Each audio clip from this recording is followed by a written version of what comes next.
Live everywhere. Daily Co's Radio on netrootsradio.com presents David Walton. Kagro in the Morning Show.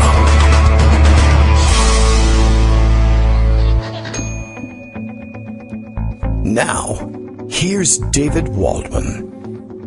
Hey, good morning, everybody. How you doing? It is Monday, March 9th, 2020.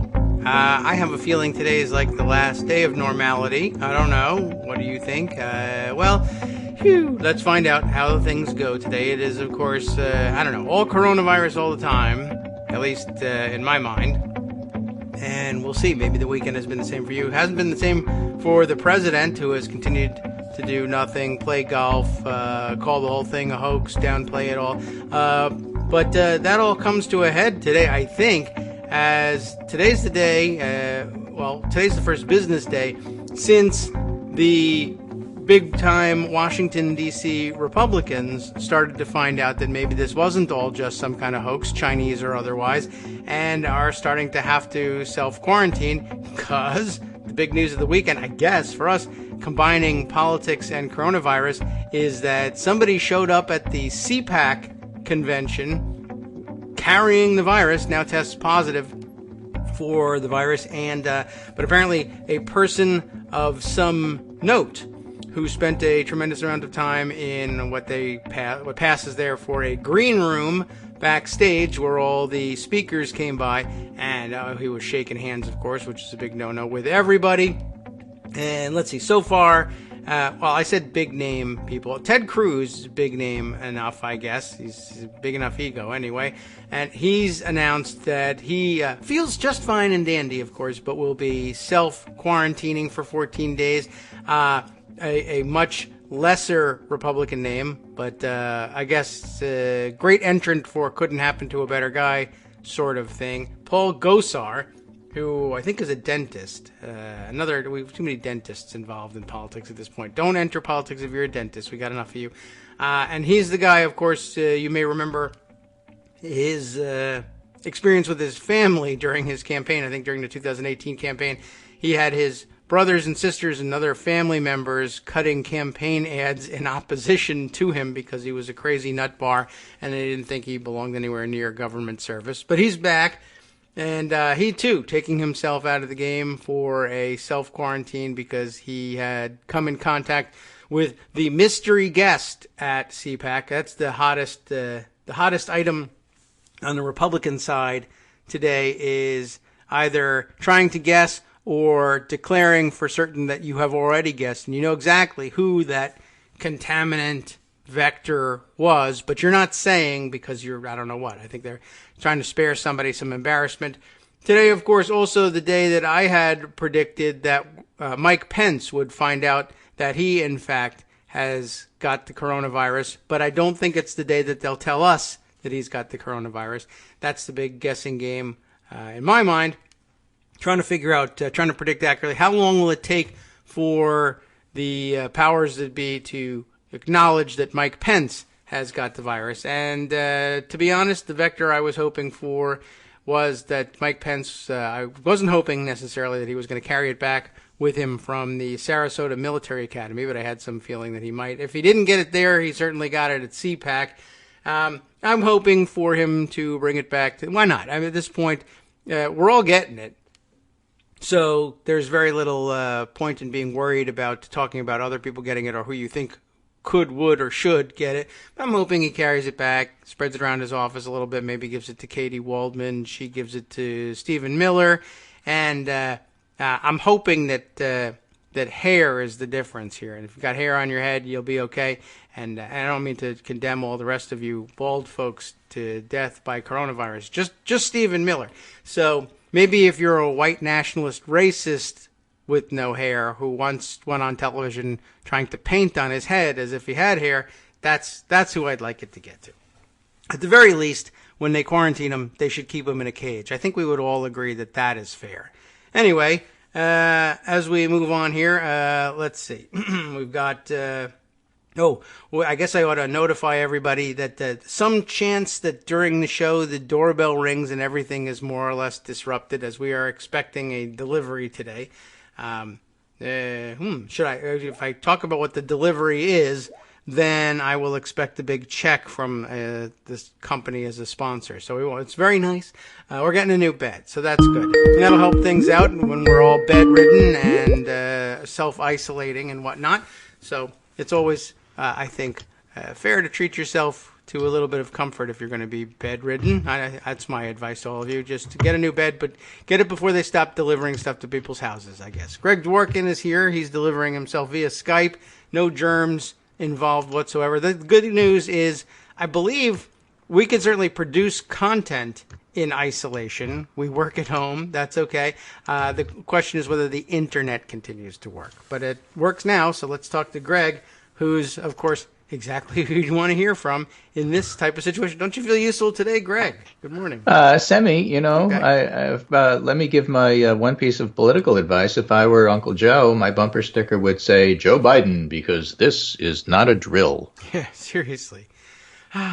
And seriously, I'm looking at some of the polling that's out this morning with the Tuesday big contest coming up. Yes, we have more. And they're pretty amazing, actually, when you look at them. Basically, whether you're talking about Missouri or Mississippi or Michigan, Biden is incredibly leading Bernie by numbers that you wouldn't necessarily expected 10 days ago. Well, yeah, things change. Okay, let's talk about those things and those numbers. Yeah. Okay, wow, let me okay. find them, and then I'll go ahead and do that as we do this on the fly, and I pretend that I have it right at my fingertips. I don't know where they are. Okay, but one thing that's important to remember, I mean to set you up, yeah, when you do these, is that in 2016, when people tried to poll Michigan and see what was going on, yes, it was difficult to do. Because, you didn't have 2012 as here is our electorate to model.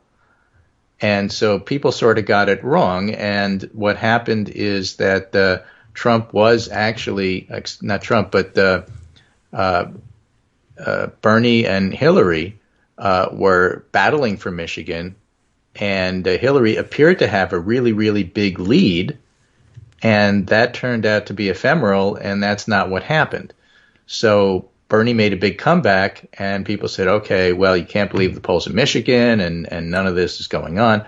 What's happening now is that the pollsters have adjusted for that. Yeah, you have to adjust for turnout. Yeah, you got to adjust for education. They made some adjustments since the last time, and they have 2016 to model as how they look at 2020. So nationally today, for example, new poll out from CNN, and Biden is leading Bernie 52-36.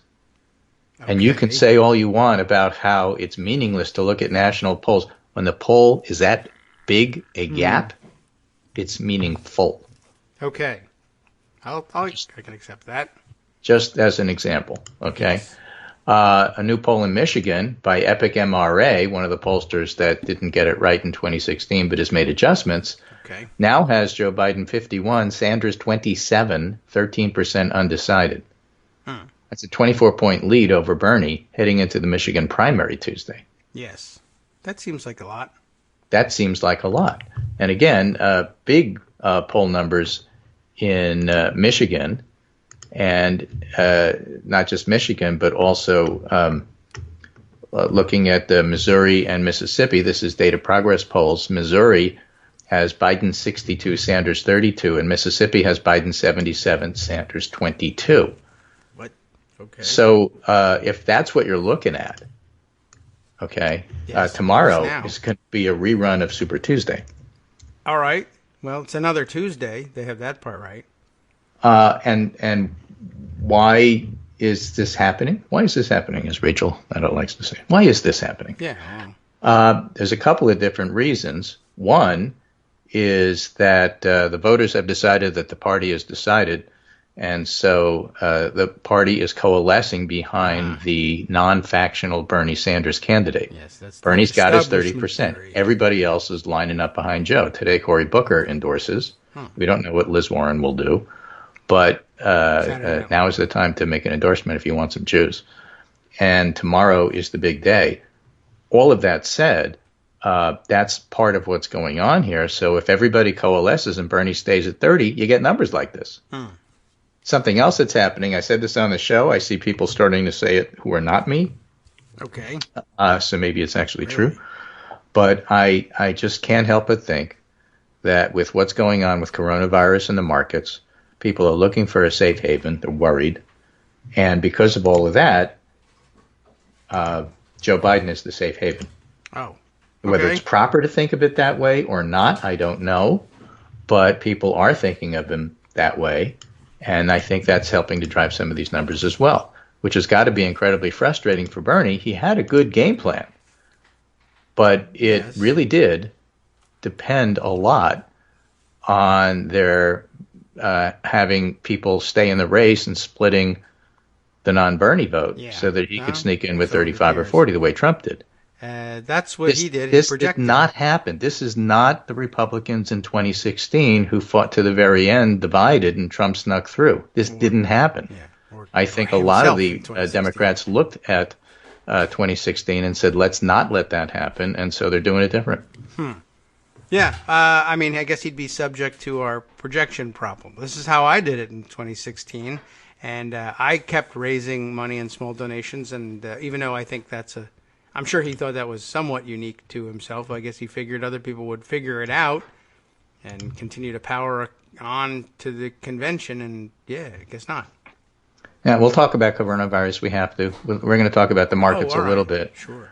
Because they do seem to be tanking, at least for the short term. But what do those shocks to the system have to do with the election? And, of course, I would argue, well, a lot. Sure, yeah, why not? Rachel Bidecoffer was just on Morning Joe this morning saying, Alan Abramowitz and she were already talking about how the, quote, fundamental models, end quote, are already broken. You can't just look at the economy and say it helps the president when 53% of the country never accept him, no matter what he does. The fundamentals are strong. The fundamentals aren't helping to power him to re-election because in normal times, a normal president with an economy prior to 2 weeks ago would have been well on their way to re-election. So is the reverse true? Is the converse true? Is a bad economy going to hurt him? And Bidecoffer's conclusion was just because a good economy isn't helping him doesn't mean a bad economy won't hurt him. In fact, it will. How will it affect him? Well, look at states like Arizona, Iowa, North Carolina, the tipping point states or the truly battleground states. Okay. Because the Midwest, in her book, was already going to tilt toward the Democrat, whoever it is. Oh, all right. Excellent. I mean, she prior to all of this had the Democrats winning with 278 electoral votes and said, okay, but if you add this, then that means Arizona's blue. It means Florida's blue. It means Iowa's blue. It means North Carolina's blue. Because if you don't benefit from a good economy, you sure as heck is going to get blamed for a bad economy. All right, well, good. If you're trying to win an election, is good. Oh, yes, right. I was trying to do that. So you have all of that. And it's part of the whole big picture, as I just outlined. But I still think people are not really appreciating how much that sort of sentiment is going to have in our primaries. I think that's driving a lot of people to Biden. Yeah. All right. Well, it appears to be the case.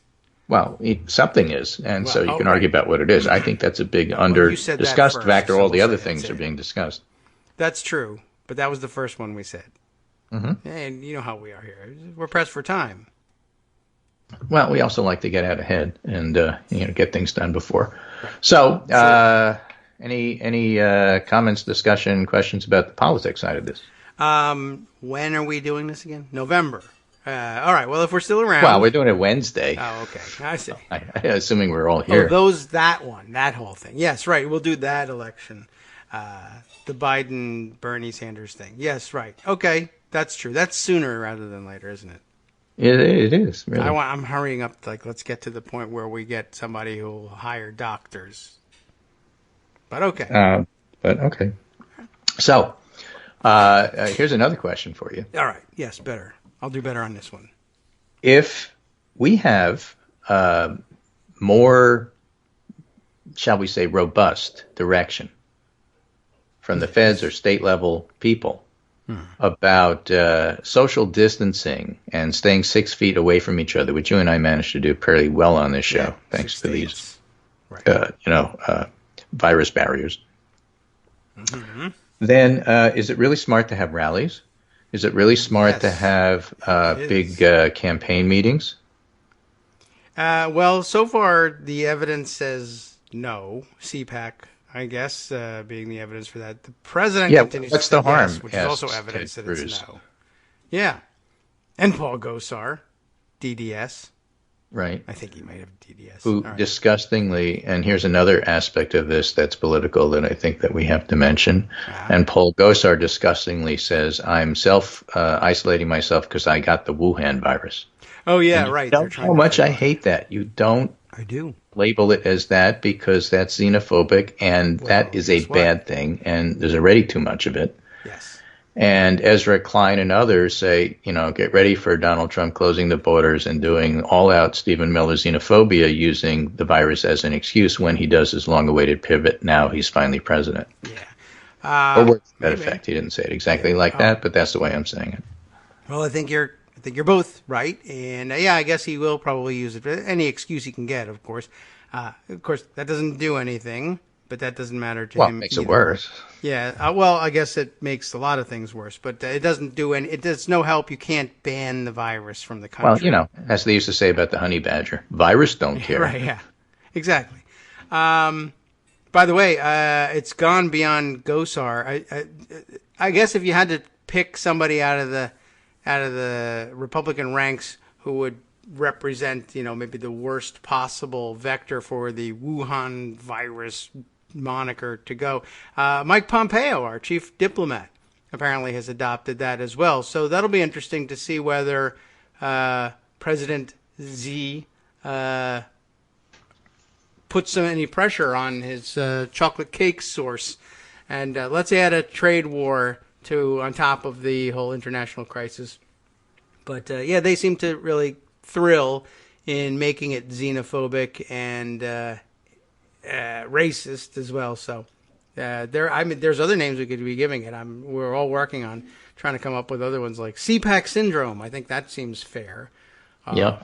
So let me just give you. I'm going to read to you from my minor tweet storm today. Okay. Will take us at least to the half hour. Ooh, John LeMaire was on Morning Joe this morning. I was watching. Okay. In addition to Rachel Bittercofer, John LeMaire was on, and he reminded us that CPAC is where Mick Mulvaney told us that the media was overreacting. Yes.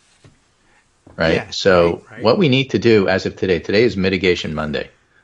Mm-hmm. And we're going to move away from containment, which didn't work, and which never worked and was not going to work, and they were mistaken in giving you that message. You know that. I told you all of that last week. And we're going to move to mitigation strategies, meaning that what we have to do is slow the virus down, and that's going to mean less conferences, more conferences canceled, less conferences being allowed to happen. And in that sense, you could think of a political rally as an academic conference. Where everybody touches each other, and so you want to keep them away from each other. All right. And that's true because every time a politician gets to the microphone, the first thing they say is, "This is more a comment than a question," and then they go on and speak for like 15 minutes without saying anything. That's exactly what happens at academic conferences. So they're the same thing. So anyway, we're going to need to move to mitigation. Do not use the word containment without understanding what it means. And now is the time to look to CDC emergency and state health departments for actual news.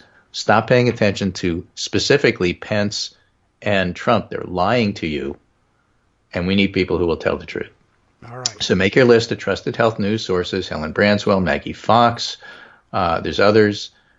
Make your list of trusted financial news sources. Call, Quintanilla or the Stalwart, Joe Weisenthal, other people who you think, are pretty good, Neil Irwin, people who you think are reasonable, and follow them for financial news. And if you're on Twitter, start culling your list and get rid of the nonsense. And if you're just not on Twitter and listening to podcasts and stuff like that, go to the good ones.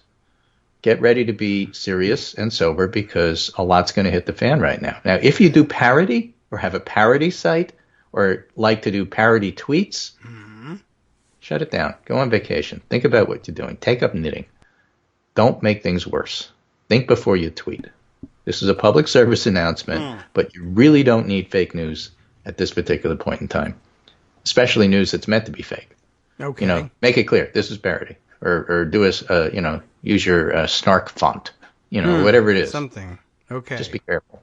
Right. Expect that you're going to hear about closing or cancellation of something close to home. It's likely to be wrenching, especially if you haven't mentally prepared yourself for it. If you've listened to this show, you have.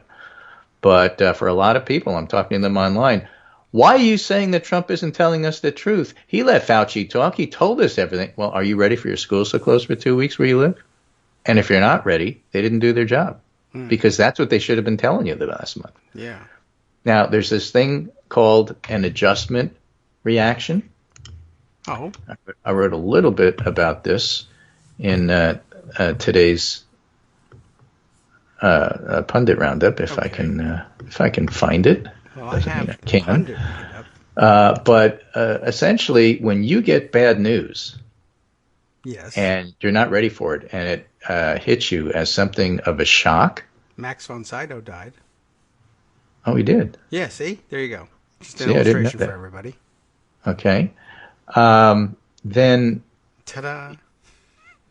Okay. You're going to see a bit of anxiety and depression, and that's a normal response to stuff. Yes. Okay? Let's say you're a Bernie Sanders supporter, and you read all this stuff about the polls that we were just going over, and he's not doing particularly well, and he's not going to be predicted to do well tomorrow. That would be shocking. And your reaction is going to be something like, look, if my choice doesn't win, Trump does, happy now. I mean, that's an adjustment reaction. You have to expect that. Be kind to people when they do that. Oh, that's nice thing to say. It's part of their adjusting. And getting mad at Elizabeth Warren for not endorsing is another example. This is what people do. It's okay. Saturday Night Live, right? Your job as keyboard warrior is not to immediately leap on them and then start beating them around the head, with a stick. You don't have to. Just let it go. Okay, Melania. Or if you realize the implication of the rice chessboard picture. Yes. What is that? Have you seen it? I saw you tweet it, and it said... I tweet it all the time. I'm going to tweet it to you right now so you can see it. This will go into your roundup when you do it. It means don't eat that rice. It's dirty. No, it's not what it means. Oh. What it means is it's an old story. I think it may even be out of India. Very British. The ruler laughed when his subject asked to be paid by how much rice was on the 64th square if you start with one and double it for each square. All right. And the ruler said, nothing, I can do that. So the first square has 1 grain of rice. It does. And the second square has 2. And the third one has 4. And the fourth one has 8. Yes. And if you ever learned compound interest in school, you can see where this is going. 16, 32, 64, 128. By the time you get to the 11th square, you got quite a pile of rice there. Yeah, it doesn't fit. They have an interesting orientation on this chessboard. I wouldn't have done it this way. But all right. Well, I've got 9 pictures of it in different ways. But the point is that by the time you get to square 15, the rice doesn't fit on the chessboard anymore. Right. And if you like rice, it's a good way to get paid. Okay. And, if you get to about day 30 here, you're talking of just great day 30, not 64. You are talking about 536 million grains of rice. Wow. What is that? I assume that's a lot. It sounds like a high number. By the time you get to 64, it's a number too big for me to tell you. Oh, okay. We don't even have words for it. We don't even have words for it. It's just too big. So, maybe that wasn't a great idea on the part of the ruler to agree to that, but that's how many grains of rice there are. Right. And so that's how pandemics work. They start small, they get big. And when you hear that there's a case, that means that there's more cases. And then in a couple of days, there's going to be more in a couple of days. Of course, how many depends upon how infectious it is. If it were measles, everybody would have it by now. Right. But with this, which is similar to flu, you have an idea of how flu spreads in your community. You see a couple of cases, and then within 2 weeks, everybody has it. And so when I say everybody, I don't mean every single person. I mean, I now know somebody who has it, and I didn't before 2 weeks ago. And that's what's going to happen here. Most of the cases are going to be mild, but there are particular groups that are very much at high risk, and that's what we have to watch for. And those are the over 65s, which means nursing homes are a big risk. And by the way, we know that. Just look at Seattle. Yes, if they'll let you. So just mentally prepare for the idea that you're going to see conferences closing, you're going to see school closure, you have to prepare for that. What do we do with the kids if I'm off for 2 weeks? You got kids. Yeah. That sort of thing. Yes. Well, just telling you now. Just telling you now. Yeah. Well, we're doing our best to get ready, although there literally is no hand sanitizer to be had anymore. Right. So we'll see how quickly they can pump. You know what works even better than hand sanitizer, especially if you're at home? What? Soap. Yes, well, that's true. Although I spent the weekend thinking an awful lot about it, how to handle this thing, and this is where I realized, I guess the real value of the hand sanitizer is I realized how easily and unconsciously you contaminate your hands all over again. Yeah. So I got lots in the Pundit Roundup today about school closures, because that's what's coming. All right. Well, I'm prepared I have prepared in that I have said to my kids, I think that's coming, and we ought to get ready for it. Although we have one away at college, so I don't know what's going to happen with that. Do we get to go pick him up? Does he have to shelter in place? We'll find out, I guess, when we find out how widespread this thing is. We should have an answer in 2 minutes. We'll work on getting it for you and be right back. Hi, it's me, David Waldman, your host for Kagro in the Morning, and I've learned that I either need to update these announcements more often or stop saying that the announcements are brand new. What's not new is that this message, too, is a call for your support in keeping the Kagro in the Morning show on the air. My thanks go out to all of you who do support the show through your donations. The stats say that Kagro in the Morning fans download our program about 2,000 times each weekday, but our donors make up only about 8% of our daily listeners. Patreon.com, Patreon.com, makes it simple to make easy, secure, recurring monthly contributions to support our show. Patreon.com/KagroX gets you straight to our donation page. If we're helping keep you sane during the Trump era, consider what that's worth. $1 a day? 50 cents? One thin dime? We do about 20 shows a month, so pick a number, do the math, and head to Patreon.com/KagroX to let us know. Thanks again, everyone, for all your support.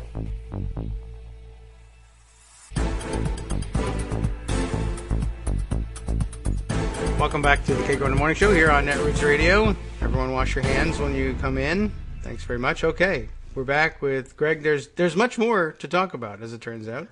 Well, as it turns out, so people are trying to message this, and of course the White House still screws up. Jerome Adams, who is the Surgeon General, goes on TV and tries to make jokes about how Donald Trump is healthier than he is.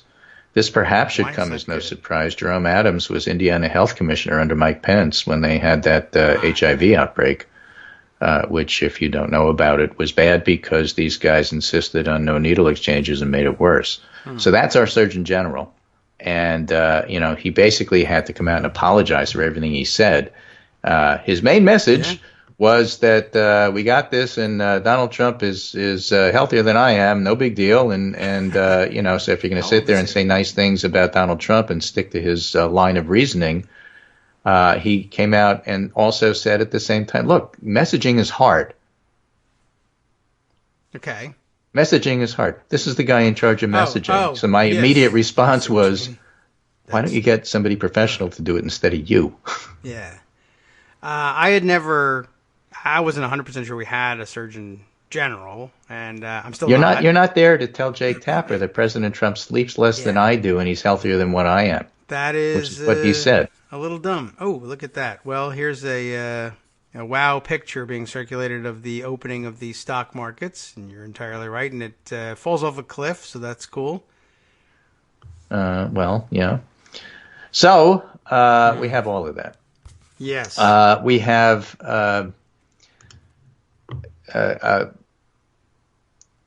Tony Fauci out there who did actually a very good job. He hit the Sunday shows this week and said the fake news, he didn't say it, but this was his paraphrase, the fake news about refusing to talk about travel is garbage. Here's what I'm telling you.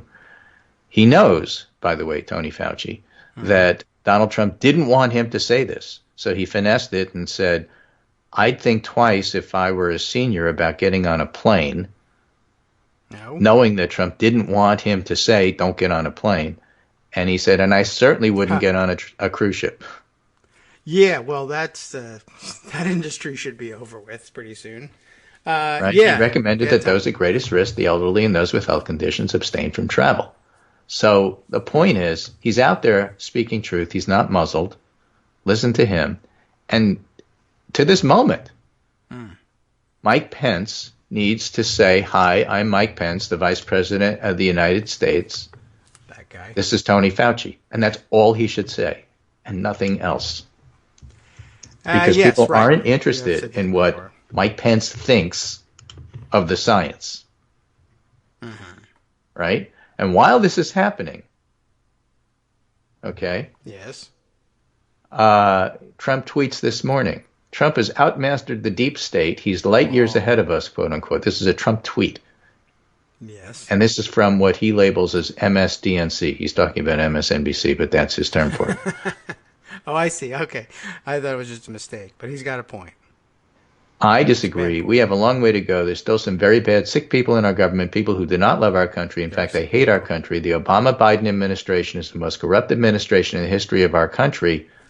Great job being done by the vice president and the coronavirus task force. The best decision made was the toughest of them all, which saved many lives. Our very early decision to stop travel to and from certain parts of the world. He's going to repeat that over and over and over as if the virus cares.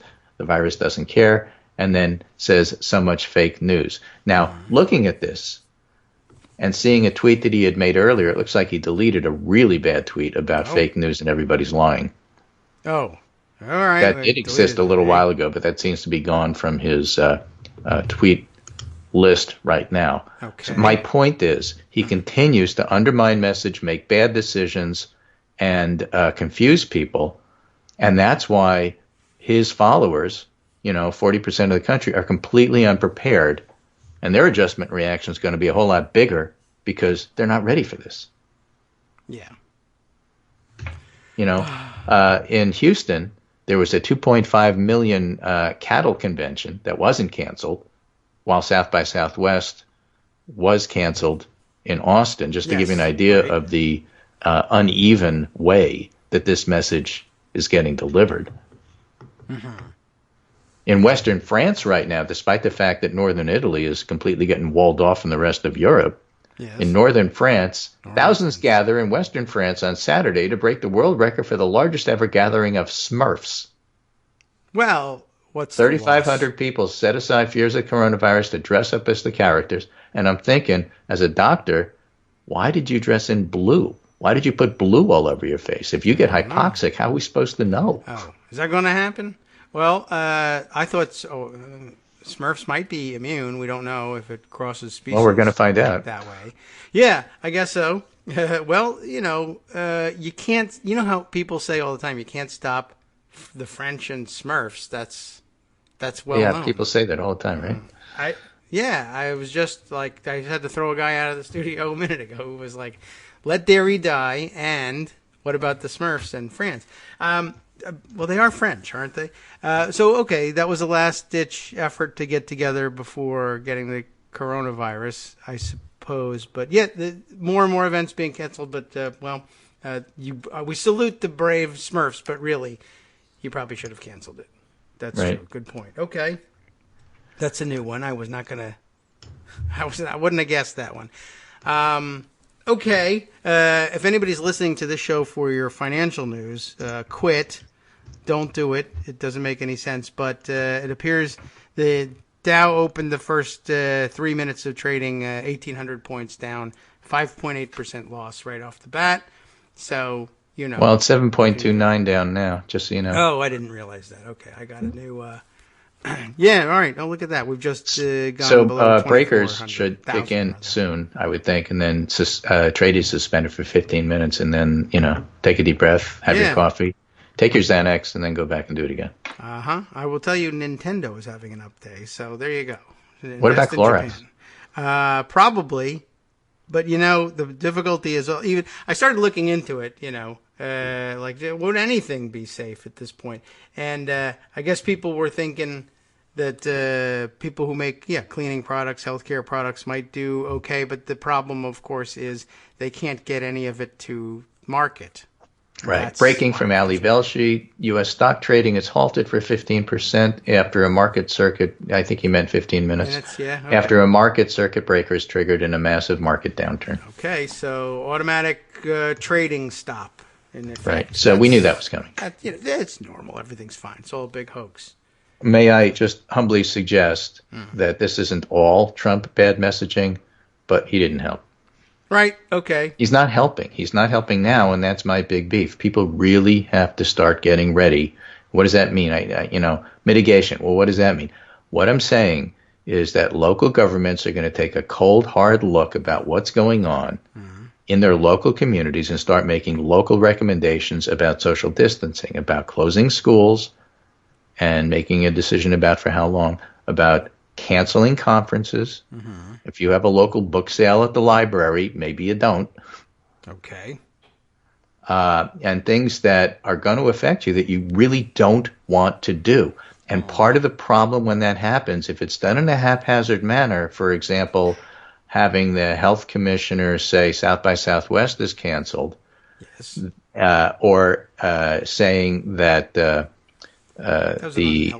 Emerald City Comic-Con in Seattle with 100,000 people is canceled, or we're canceling it, and it's done in a haphazard way. What immediately happens, we know this from previous pandemics, is that people who are invested in having it go ahead, maybe because it's going to cost them money if they don't, maybe they make a lot of money, maybe they're a small business person, maybe they can't get a refund on their travel and hotel money. And a lot of reasons why people want it to go on, even though it doesn't seem like a great idea. But what will happen is that the people affected there are going to turn and say, why are you picking on me? Why is my conference canceled? Why did you tell me I can't have this?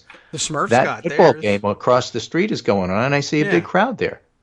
True, why haven't you closed the churches? Why haven't you closed the theaters? Coronavirus whataboutism. This is going to be great. Great. Exactly. And it's, I'm telling you to expect that. That's part of mitigation, is getting used to, and the adjustment reaction is getting used to dealing with stuff like that, because it's really going to be jarring. And of course, you need answers to that. You don't necessarily want to have a closure czar as part of your public health department. Closure. That's good. Closure. Right. So you have to, have clear, consistent rules so you get people to understand what you're doing and why, so they make the decision themselves. Or if you have to make it for them, you are clearly able to explain why this and not that. Even if it's something simple. Yeah, and I'm considering that. You're right. All right. Something like that. Sure. Here's a question that we have. Is it the case? One of our Canadian friends asking why so many fewer cases in Canada, or is it just a matter of time for them, or is it that everybody can time go and to the testing? doctor if I they think want? if you don't test, you don't know. Yeah. And if you start testing, you're going to find cases. And if it turns out that you haven't found cases, wait a week and test again. Okay. It's uneven. I mean, there's hundreds of cases, and we think thousands in Seattle. That's close. And we have one in Connecticut. Yes. Now. There's less. But if we have one, that means there's 100. And in 2 weeks, look at that chessboard, we're going to have more. Okay.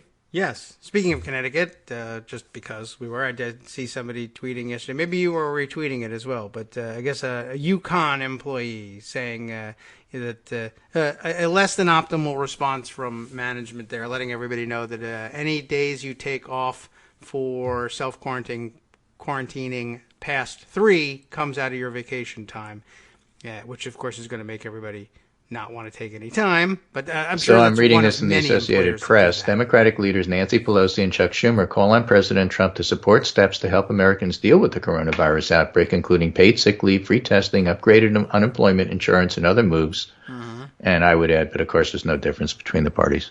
Yes, right. The other one was having their conference.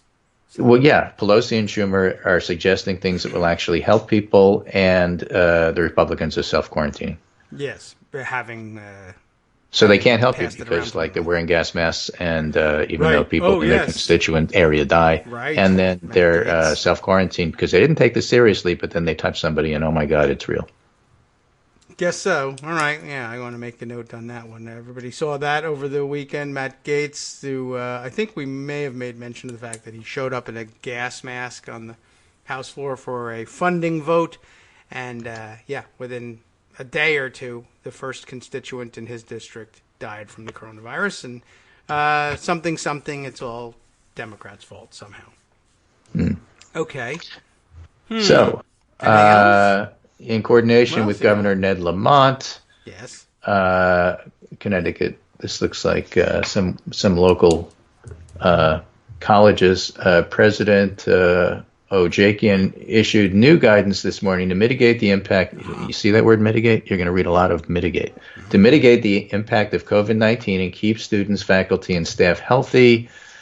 An immediate freeze on all institutionally sponsored travel outside of Connecticut until further notice. All students, faculty, and staff are strongly discouraged from personal travel outside the state, particularly during spring break. And just want to give you an idea of mitigation and what it sounds like. And we're doing this with one case. Any employees planning in-person meetings with out-of-state individuals should evaluate whether these activities can proceed remotely.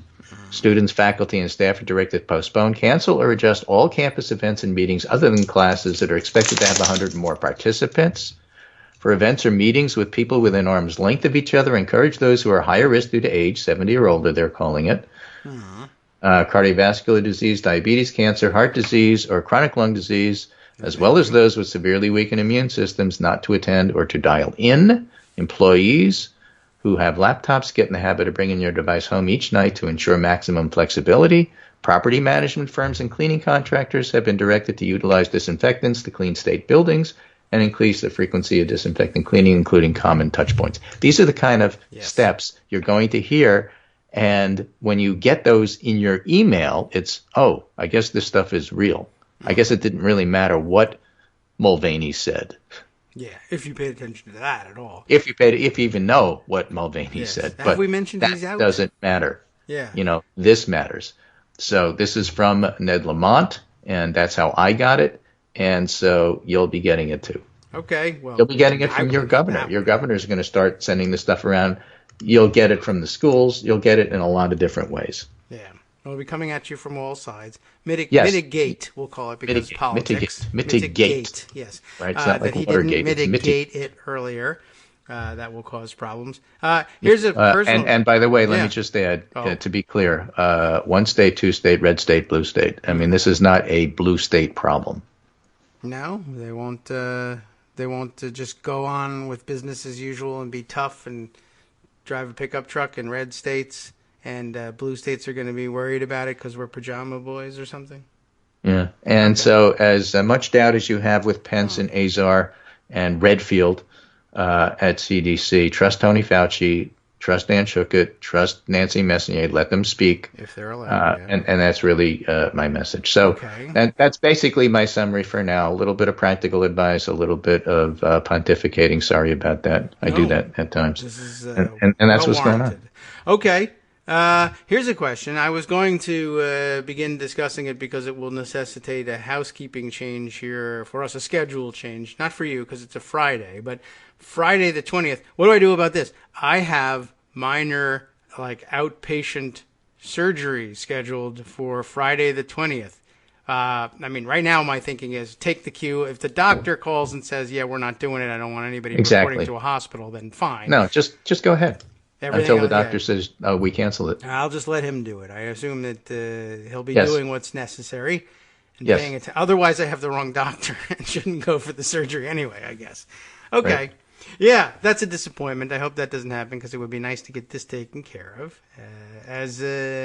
Well, all right. So just wondering. Thought I'd ask you. All the rest of you, go get your surgery as well, unless the Right. doctor says. Here's "No way." another thing we've talked about on the show, by the way. I have to Okay. throw this in here. Introverts versus extroverts. Oh. I like to talk about that all the time. Are introverts safe because we won't talk to anybody?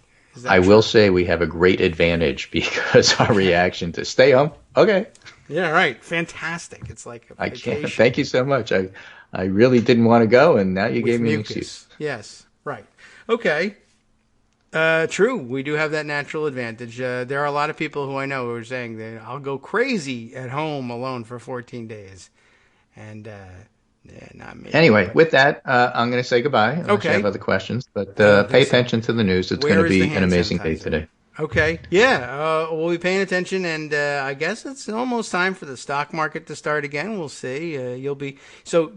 Yeah. Go pull out all your investments or panic No, buy don't do or anything. something. No. Okay. Don't do a Don't thing. do Just anything. like be Don't go yourself. there.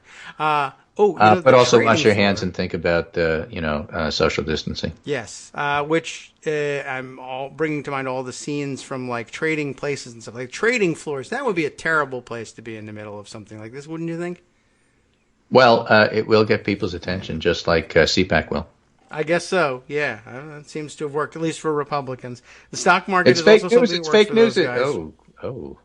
Ooh. Yeah, I'm curious about whether or not I was wondering whether Trump would start condemning Republicans who actually took action or precautions or not. Well, But I you don't know think what he's got going to time say. for that. Say, Fake, I don't like yes. people who get sick. I like people Yeah. who don't get sick. Maybe. I mean, he never did like Ted Cruz. And I never Nobody liked did. Ted Cruz, right? I Right. mean, everybody hates Ted Cruz. That's Yeah. an easy one. Sure, that's pretty simple. Even Paul Gosar doesn't warrant any additional concern. I don't know if we mentioned. Did we know last week?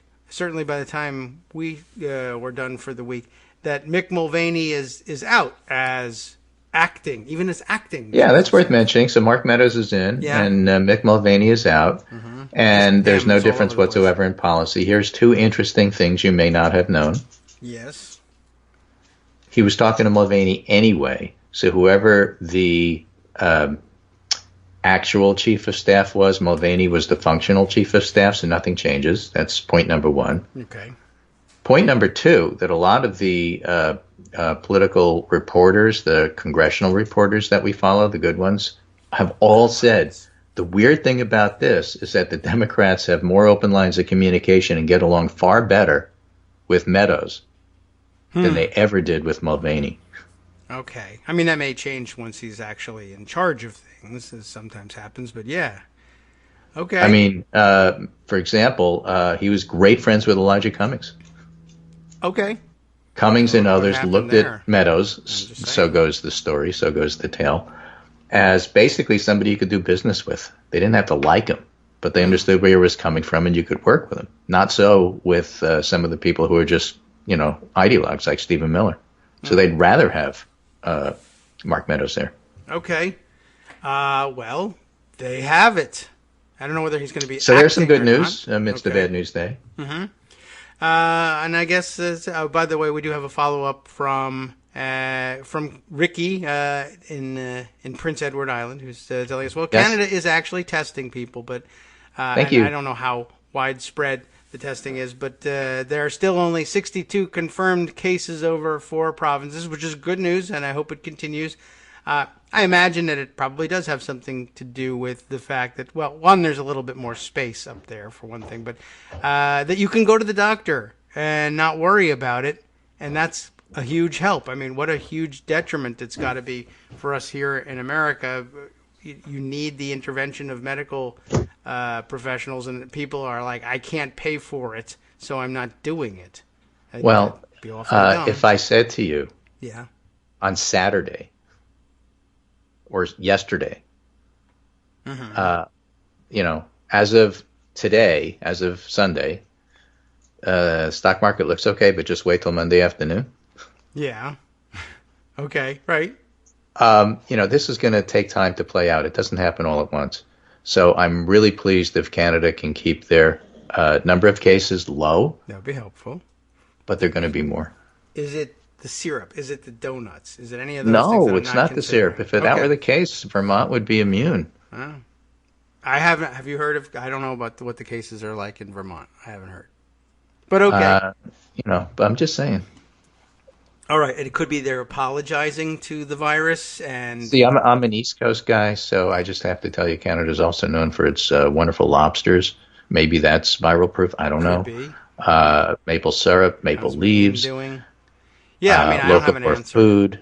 Canada's a wonderful country, and by the way, if you've never been there, it's a wonderful place to visit. But right now, that's not the topic of conversation. What is I have a lot their... of relatives in Toronto as Oh, well. yeah? Okay. I would like to know about their refugee policy, just quickly, for myself. Well, I'm not sure we can get across the border at this point. They'll be shutting us down. Yeah, right. That comes next. The irony of it all. Okay. Irony of it all. Anyway, that's it for me. That's my summary. Take care, and we'll talk again on Wednesday. We'll have more market stuff to talk about. We'll have more pandemic coronavirus to talk about. We'll certainly have elections to talk about. That will have taken place the day before. So this is the beginning of the week. Just as I said, strap in and get ready for a roller coaster. I will try that. And all right, if there's an internet, we'll do a show. Very fair. Take care, and I'll talk to you. Thanks, Greg. All right. That's where we are. The markets have reopened. The Dow lost now down below 2,000, so that's nice news. I remember, and of course everyone will be pulling out some real, some fake quotes from Trump about what should be done to presidents who lose 1,000 points 2 days in a row in the Dow. I know I've seen at least one that circulates in which it is also claimed that he misspelled Dow Jones, which is not an easy thing to misspell, but I think that's the tip off that it was a joke post. But there's another one that circulates without the misspelling, and I'm not entirely sure that the fact that it's missing from the archives indicates that it was never actually sent. It's not at all an outrageous one, but I guess if you can't prove it right off the bat by finding it because he deleted it, that ends up having the same effect as calling it a hoax and pretending somebody else made up or photoshopped the screenshot that is circulating. Another frustrating aspect of life online and having an insane president who's entirely capable of having said something quite that stupid. All right. So moving on from that horrific news, let's see. Why don't we... I've got a lot of work ahead of me trying to dig up the various tweets that we referenced, but I've got my notes here, and we'll see what we can do about picking up on those stories. All right, let's see. What have I put aside over the weekend? There was an awful lot. Goodness, where do you want to start? How about this one? New York Times had a big story that captured a lot of attention, and I did get a lot of tweets about it, suggesting it as a storyline. So we'll take a cue from that. The break coming up, of course, will interrupt things, but perhaps it'll just give me a chance to scan the length of the story. Eric Prince. Everyone remembers Eric Prince, the mercenary master who sometimes lives in the United States and sometimes lives in an armed compound in the Middle East for no particular reason. And brother of Betsy DeVos, the education secretary here in the United States. Still, one of the longest-serving cabinet members we've got. And by the way, one of the other longest-serving cabinet members, Ben Carson, who is allegedly a medical doctor, spent some time on the Sunday shows yesterday insisting that he couldn't comment on any plans on how to approach the health crisis now facing the country, but that the president was awesome and very physically fit, et cetera, et cetera. We don't know. Anyway. All right, phone ringing in the background indicates to me that the delivery might be coming at some point soon. So's the break. Let's read the headline and tease it for a minute or so later. Eric Prince recruits ex-spies to help infiltrate liberal groups, because that's where the danger is, and don't worry about the virus. It's liberal groups we have to worry about. Mr. Prince, it's the New York Times, a contractor close to the Trump administration, very close, contacted veteran spies, not mercenaries per se, but spies, for operations by Project Veritas, which they describe here as the conservative group known for conducting stings on news organizations and other groups. They are known for conducting fake stings and doctoring their tapes. Of course, this is the James O'Keefe operation, responsible most famously, in my view, for the abortive Project SS Dildo, in which they were trying to entrap a female CBS reporter, somehow isolate this. I can't believe this didn't destroy him forever. I mean, any of the things that he did should have destroyed him forever, but trying to get her isolated somewhere on a houseboat or something, which they had filled with sex toys. I mean, I can't believe that didn't become a bigger deal. That he was essentially maybe the timing was just wrong, but if it had happened, it seems like if it had happened during the Me Too backlash, I guess, the idea of trying to isolate a female reporter on a boat full of sex toys and make her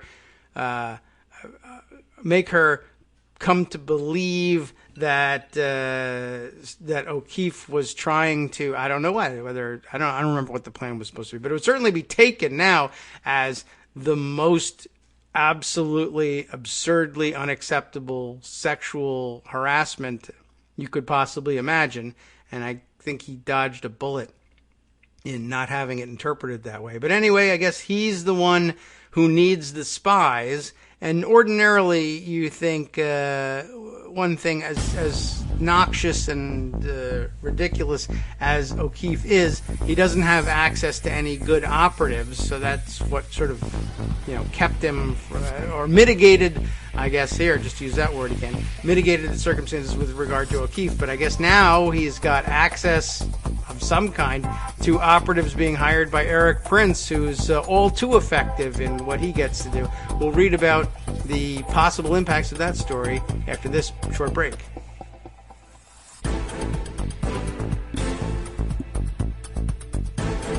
Welcome back now to the Kagro in the Morning Show here on Edwards Radio.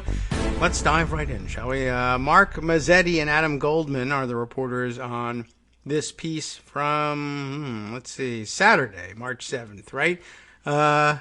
Again, Eric Prince recruits ex-spies to help infiltrate liberal groups. That is a great way to spend your time if you are a power broker in the United States. All right, Eric Prince, the security contractor with close ties to the Trump administration, and of course everyone remembers, founder of Blackwater, right, that changed its name 5 times, etc., and the close contacts with the Trump administration that he was at some point prior to the inauguration dispatched to the Seychelles meeting with various Middle Eastern figures, including, George Nader, the now, I think, convicted child molester as well, right? And was MBS at the meeting, or representatives of MBS that he was meeting with, or was it Nader was connected to UAE folks, MBZ? But anyway, yes, very connected, plus, of course, his sister actually in the cabinet. So Eric Prince, the security contractor with close ties to the Trump administration, has in recent years helped recruit former American and British spies, which is what Christopher Steele was. So now they're into that, I guess, for secretive intelligence gathering operations that included infiltrating Democratic congressional campaigns. That's problematic. Labor organizations and other groups considered hostile to the Trump agenda, according to interviews and documents. One of the former spies, an MI6 officer named Richard Seddon, Seddon, helped run a 2017 operation to copy files and record conversations in a Michigan office of the American Federation of Teachers, one of the largest teachers unions in the nation.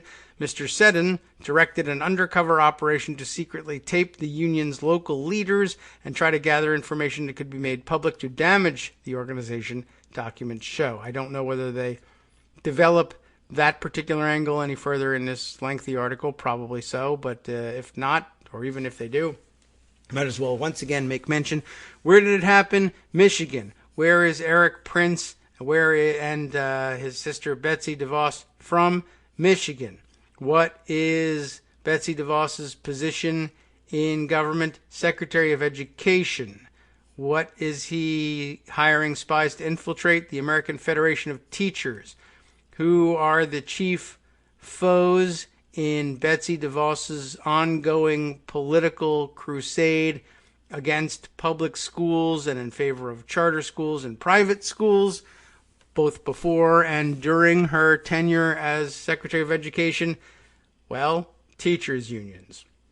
So that's what that's part of the connection as well. So her brother recruiting international spies to infiltrate local teachers' unions that stand in the way of Betsy DeVos, boarding one of her, how many yachts does she have? I can't even remember how many she maintains. Was it 10?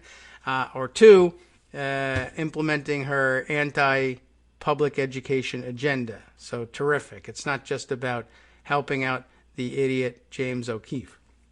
Using a different alias the next year, the same undercover operative infiltrated the congressional campaign of Abigail Spanberger. There you go, Abigail Spanberger. That's what your middle-of-the-roadism has gotten for you. Now, she, of course, herself a former CIA officer. Why didn't she catch him? Who went on to win an important House seat in Virginia as a Democrat. The campaign discovered the operative, and fired her. Ooh, look at that. So, wait a second. Richard Seddon was, okay, so Seddon directed the operation, but sent a female spy to infiltrate the American Federation of Teachers in Michigan. Then the next year gave her a different alias, sent her to infiltrate the Abigail Spanberger campaign. And congratulations to Spanberger, who earns her wings as a former CIA officer by discovering and firing this operative. But why they didn't disappear her and cut her in half with a laser beam like they do in the James Bond movies, I have no idea. Both operations were run by Project Veritas, a conservative group that has gained attention using hidden cameras and microphones for sting operations, which are lies chiefly, they should add that, on news organizations, Democratic politicians, and liberal advocacy groups. And by the way, can I just, for the moment, I know under the Trump administration this isn't going to happen, but if they are actually making a major point of infiltrating campaigns for federal office, then they are as much, if not more, of a threat to the integrity of our democratic systems than the Russians are. The Russians are at least doing it remotely, actually infiltrating the offices. I mean, okay, whatever. I know the idea, I'm sure, is to give enough deniability up and down the food chain such that O'Keefe doesn't therefore implicate Prince, who therefore implicates DeVos, who therefore implicates Trump. But that's essentially what's going on. Watergate, only at a more with more dispersal of the operations, not breaking into the. Well, they were. I mean, they had the Russians taking care of hacking into the DNC. Congressional campaigns, I guess, are the province of Project Veritas. All right, so both under the direction of Project Veritas, Mr. Seddon's role in the teachers' union operation, detailed in an internal Project Veritas email that's emerged from the discovery process of a court battle between the group and the union, has not previously been reported, nor has Mr. Prince's role in recruiting Mr. Seddon for the group's activities. So, good job there. Both Project Veritas and Mr. Prince have ties to President Trump's aides and family. Whether any Trump administration officials or advisors to the president were involved in the operation, even tacitly, is unclear. No, it's not. They absolutely were. But the New York Times isn't allowed to say that. Not just yet. But the effort is a glimpse of a vigorous private campaign to try to undermine political groups or individuals perceived to be in opposition to Mr. Trump's agenda, which really basically I think, is all you really need to bootstrap it to a public campaign that is to say, paid for with taxpayer dollars, probably, to try to undermine political groups or individuals perceived to be in opposition to Mr. Trump's agenda. That's what he spends the rest of his days doing, so it's not hard to imagine.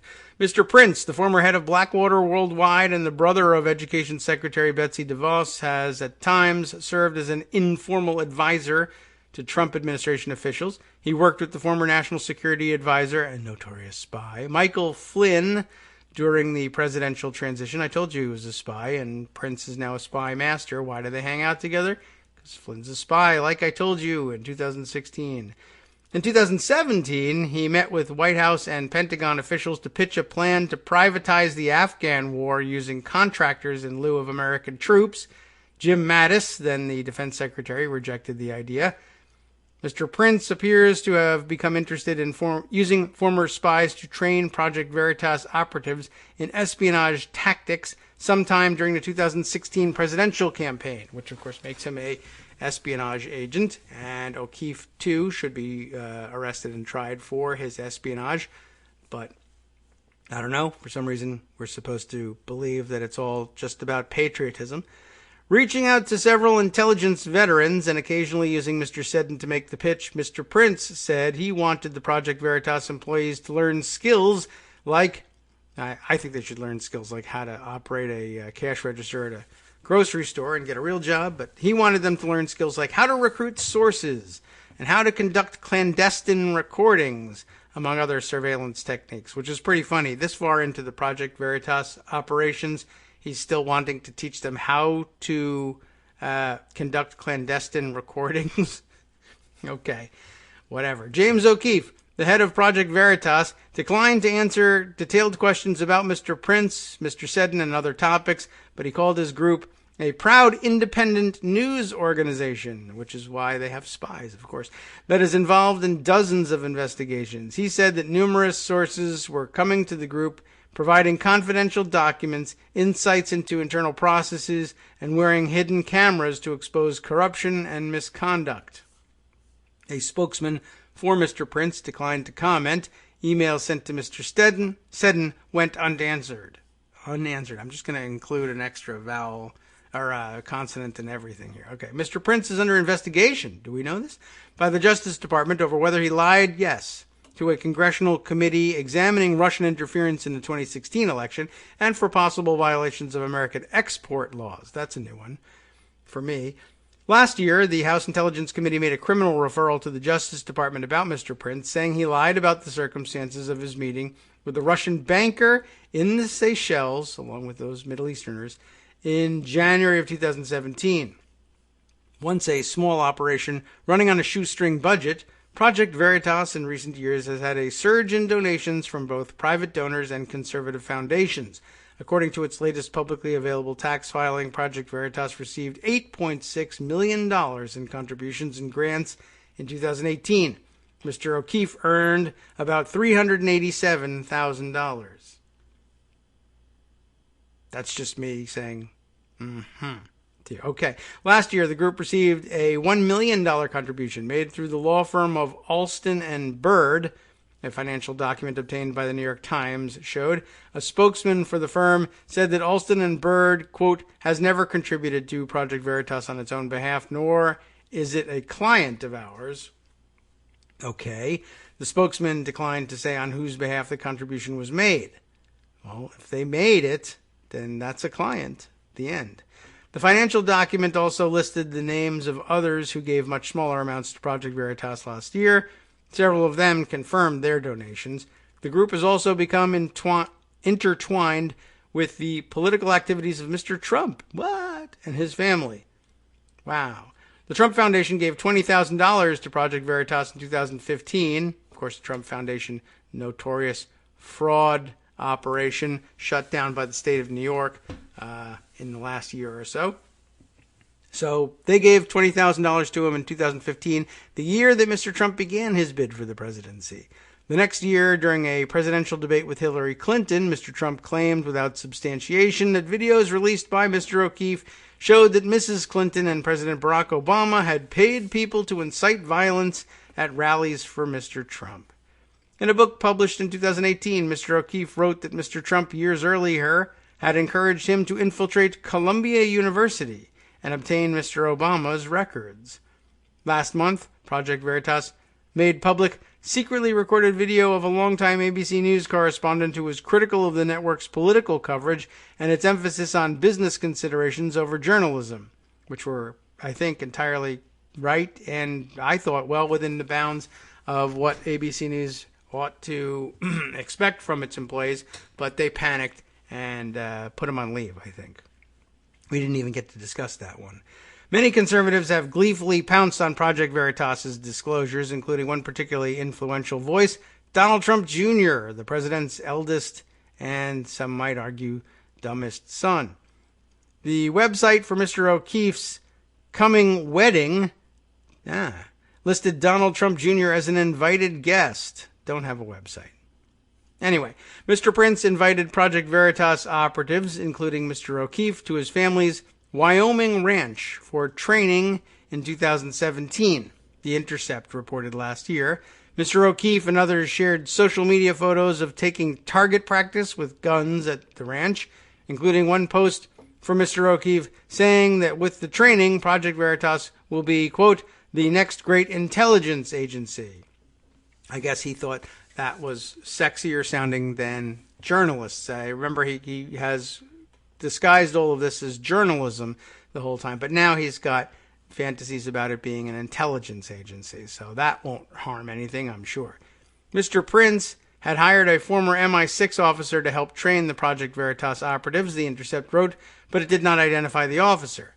Mr. Seddon regularly updated Mr. O'Keefe about the operation against the Michigan Teachers Union, according to internal Project Veritas emails, where the language of the group's leaders is marbled with spy jargon. Awesome. That, all of you are aware that all you got to do is add some jargon in order to become a spy. Everything's going to be cool. Now, they use a code name, Liberty U. Is that a code? For their operative inside the organization, Marissa, I don't know whether it's George, it's Jorge, who graduated from, you're never going to guess, what college? Liberty University. That's right. That's an awesome code name. Liberty University in Virginia, one of the nation's largest Christian colleges. Mr. Seddon wrote that Ms. George, or however she pronounces it, copied a great many documents from the file room. And Mr. O'Keefe bragged that the group would be able to get, quote, a ton more access agents inside the educational establishment. Stay in school is not just a slogan. It is a great way to infiltrate the educational establishment. And one of the things about free public education is that when people enroll in it, we let them have it in this country, and you don't really need to be a spy to get that done. The emails refer to other operations, including weekly case updates, along with training activities that involved operational targeting. See, spy jargon. Project Veritas redacted specifics about these operations from the messages. In August of 2017, Ms. George wrote to Mr. Seddon that she had managed to record a local union leader talking about Ms. DeVos and other topics. Good stuff, Mr. Seddon wrote back. Did you receive the spare camera yet? As Education Secretary, Ms. DeVos has been a vocal critic of teachers' unions, saying in 2018 that they have a stranglehold over politicians at the federal and state levels. She and Mr. Prince grew up in Michigan, where their father made a fortune in the auto parts business. AFT Michigan, the American Federation of Teachers in Michigan, sued Project Veritas in federal court, alleging trespassing, eavesdropping, and other offenses. The teachers union is asking for more than $3 million in damages, accusing the group of being a vigilante organization, which claims to be dedicated to exposing corruption. It is instead an entity dedicated to a specific political agenda and receiving weapons training along the way, curiously enough. Project Veritas has said its activities are legal and protected by the First Amendment, and the case is scheduled to go to trial in the fall. It's very interesting that they, imagine it'll be part of the trial, and entering the fact that they appear to be interested in calling themselves an intelligence organization now, rather than, or at least in addition to, saying that we're really journalists and deserve that protection. Other Project Veritas employees on the emails include Joe Halderman, an award-winning former television producer who in 2010 pleaded guilty to trying to extort $2 million from the comedian David Letterman. A stellar resume. Mr. Halderman was copied on several messages providing updates about the Michigan operation, and in one message he gave instructions to Ms. George. Project Veritas tax filings list Mr. Halderman as a project manager. Two other employees, Gaz Thomas, G-A-Z is the first name here, Gaz Thomas, and Samuel Chamberlain, were also identified in emails and appeared to play important roles in the Michigan operation. Efforts to locate Mr. Thomas were unsuccessful. A man named Samuel Chamberlain, who matched the description of the one employed by Mr. O'Keefe, denied he worked for Project Veritas. Guess you got him there on that one. He did not respond to follow-up phone messages or an email.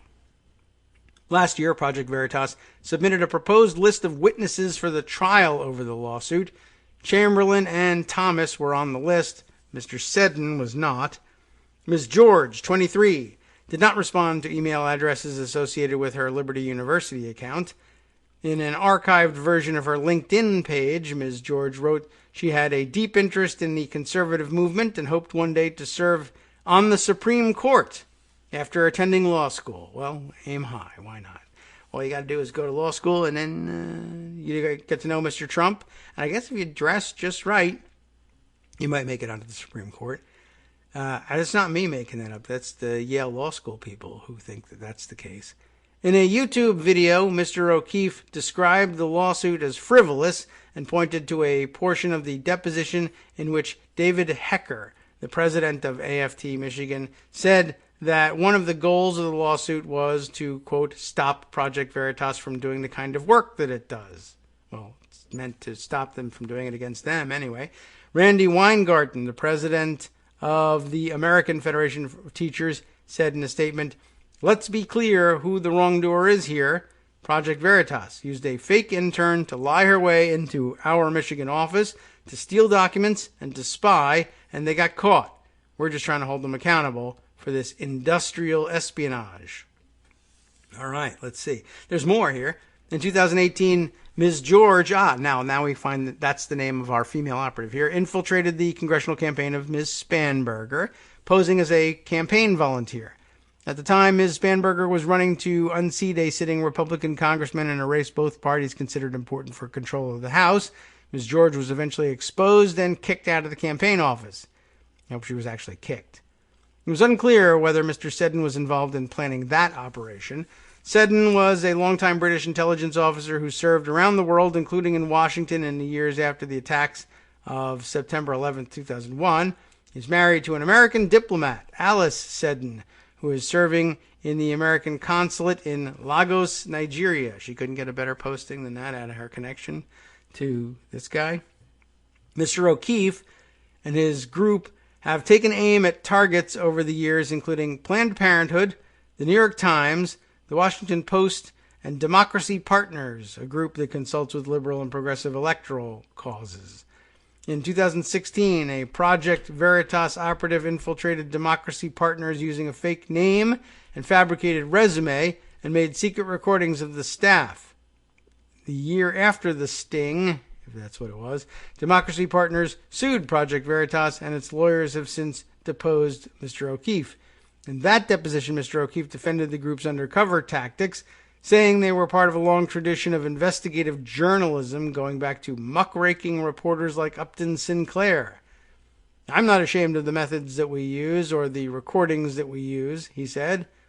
He was asked whether he had provided any of the group's secret recordings of Democracy Partners to the Republican National Committee or any member of the Trump family. He said that he did not think so. In 2010, Mr. O'Keefe and three others pleaded guilty to a federal misdemeanor after admitting they entered a government building in New Orleans under false pretenses as part of a sting. And you may remember that story. It's not fleshed out here, but they posed as, I think, phone technicians to try and meddle somehow or other with the telephones in Mary Landrieu's Senate offices in New Orleans, and of course that'll be federal property, and it gets you in trouble. It doesn't appear to have stopped them from getting involved in more trouble or getting weapons training, to the extent that he actually got that and wasn't just goofing around with guns, but I'm sure there's no problem in allowing this to continue. All right, let's see. What else have we got here that we might be able to share? There's many things here. I'm watching some of the conversations happening on Twitter, but I think I'll stick to what's in pocket. I know there's many more important stories. Let's head back over there and see what we got here. Well, let's see. We can save that for tomorrow's continued discussion of coronavirus stories. Here's another important development that we haven't gotten to yet. Ordinarily might take a higher priority if it wasn't for the crazy news. We've got CNN, Kurt Devine, Drew Griffin, and oh my goodness, look at this. Majli Depoy Camp is my best guess at the pronunciation of that fabulously exotic name. I like it. CNN reporting 6 former wrestlers who say that Jim Jordan knew for sure about this abusive team doctor at the Ohio State University. So that's been rumored for a long time, and I guess now we have the first people coming out and saying, oh yeah, I know he knows because I told him myself. So let's just get to that. Tito Vasquez is the name of the first such wrestler, who says he still remembers the day 3 decades ago when, as a wrestler at Ohio State University, the doctor he'd gone to see about a bloody nose, which does happen in wrestling, insisted on examining his genitals, which rarely has anything to do with bloody noses, although when it does, I guess I was going to say it's not ordinarily a wrestling problem. It's not ordinarily a sports wrestling problem, but I guess if you're wrestling just right, things can happen. Anyway, he also recalls how one of his coaches dismissed his immediate complaint. Guess who that coach was? I have nothing to do with this, Vasquez quoted the assistant coach as saying, as he effectively ended the conversation and went on with wrestling practice. That coach, Vasquez says, was Jim Jordan. Of course, now an Ohio congressman and an influential voice in Republican politics, perhaps best known for his pugnacious defense of President Donald Trump during the recent impeachment proceedings.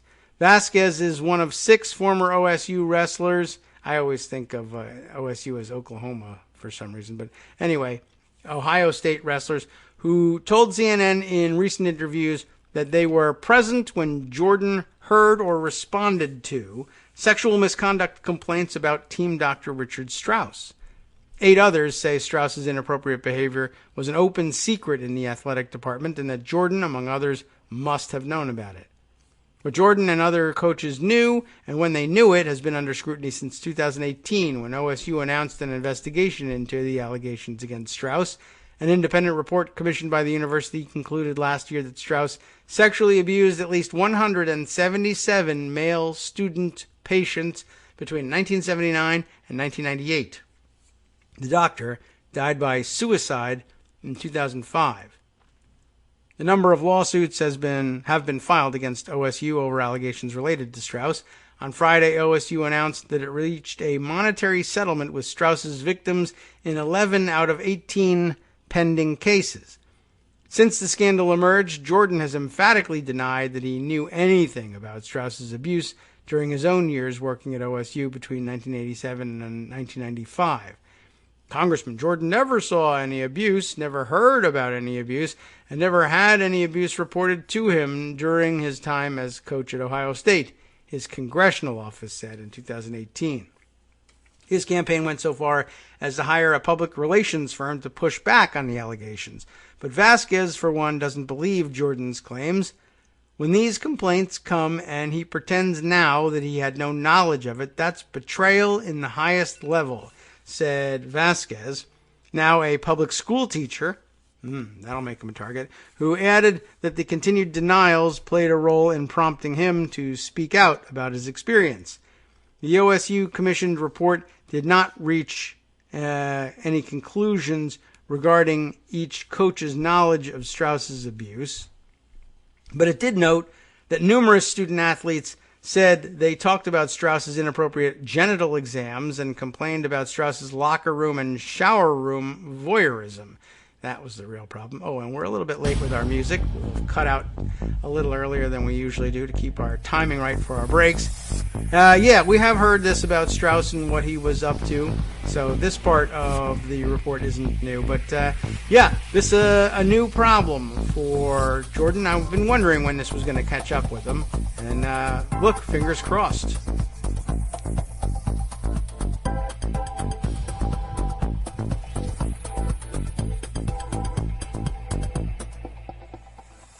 Hi everybody, it's me, David. Let's change things up from the old fundraising pitch for just a minute and talk instead about how you can be a part of our show. If you've got a smartphone or any other electronic recording device, why not sit down and record a segment for us? Read us an important article and give us your take. Read one of your own original essays, or even just give us your commentary on something you'd like to share that's important to you. Then send the file to me at kagrox@gmail.com and I'll try and work it into the show. Short segments, a few minutes in length, are easiest to fit in. And of course, I can't always guarantee that I'll be able to play everything, but if you've ever shouted at your radio or TV about something you wish was being covered, here's your chance to change that. Make the show your own. Send your submissions to me at kagrox@gmail.com.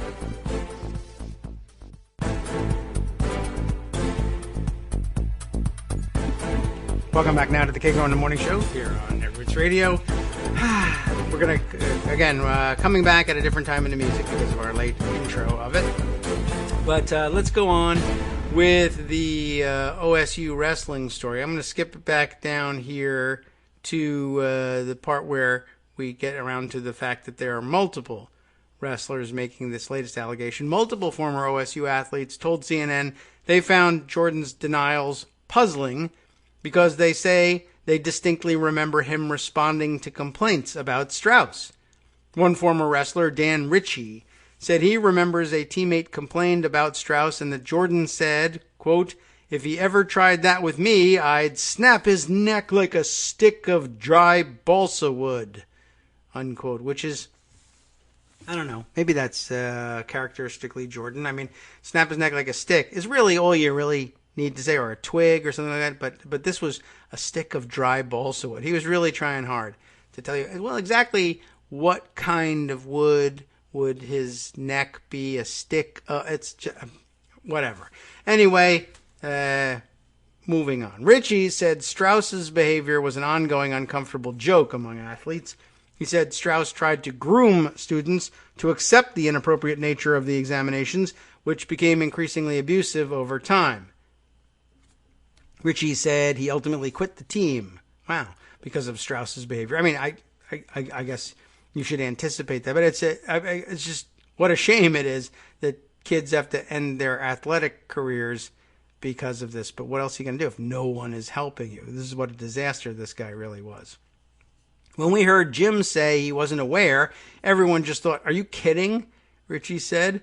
"I like Jimmy, but I think he took the wrong stance off the get-go, and now he can't backtrack."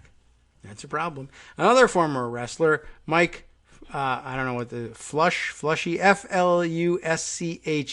How do you want to pronounce that one? Mike Flushy, let's say, told CNN that he also remembers Jordan responding to a complaint about Strauss by saying he would break the doctor's neck if he ever tried something similar on him. Why didn't he do it then? It's weird to play back something in your mind that you remember and have someone say it's not true, Flushy said. Let's see.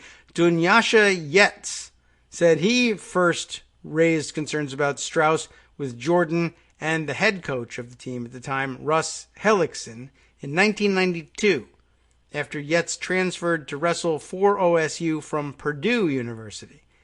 He said he was shocked when Strauss groped him during his initial physical exam. According to Yetz, he told both coaches he was uncomfortable I even told them that if I had to go through this again, I'm not staying here, Yates told CNN. In January of 1993, Yates said he went to Strauss after he injured his thumb in practice. During the examination, the doctor tried to remove his wrestling shorts. I said, "Doc, it's my damn thumb." So I literally got up off the table, turned around, and busted through the door, Yates said. Yates said he came out and complained to Jordan and other wrestlers about what happened. He said Jordan responded by saying something like, "If he tried that on me, I would kill him." Two former wrestlers, Sean Daly and Mike Glane, told CNN they remember witnessing Yates complain about Strauss's behavior immediately after the incident in the presence of Jordan. By the way, can I just mention the fact that it's odd that so many people remember, well, in some cases perhaps the same incident, but in other cases apparently other ones.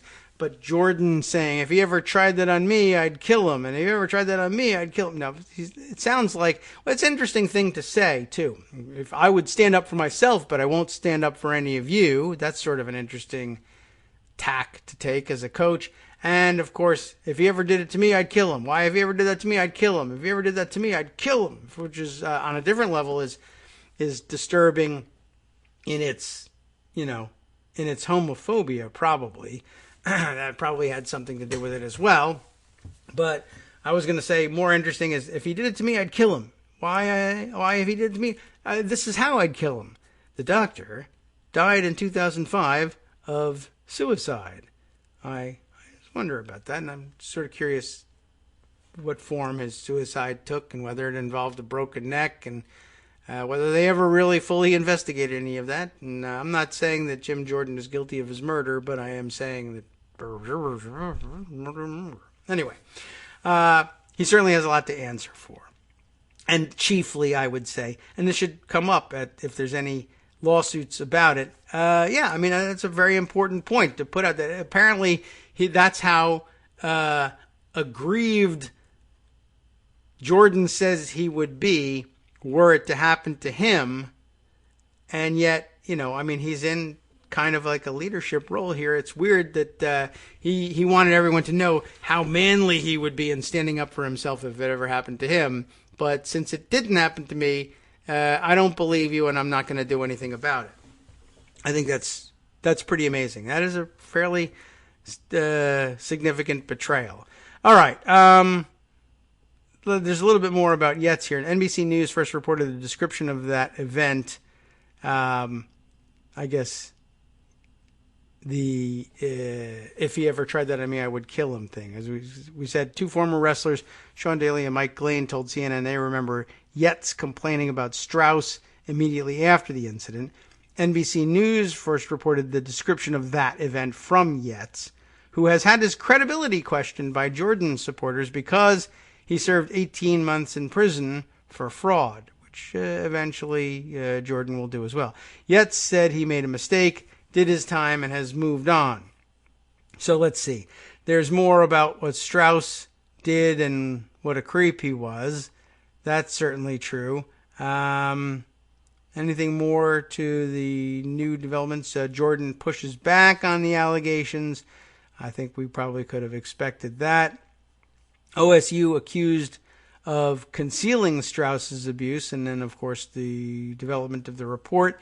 But the chief takeaway I wanted, I think we've got. Just another round of accusations about what Jordan knew and what he refused to do on behalf of his wrestlers. Still pretty shocking. All right.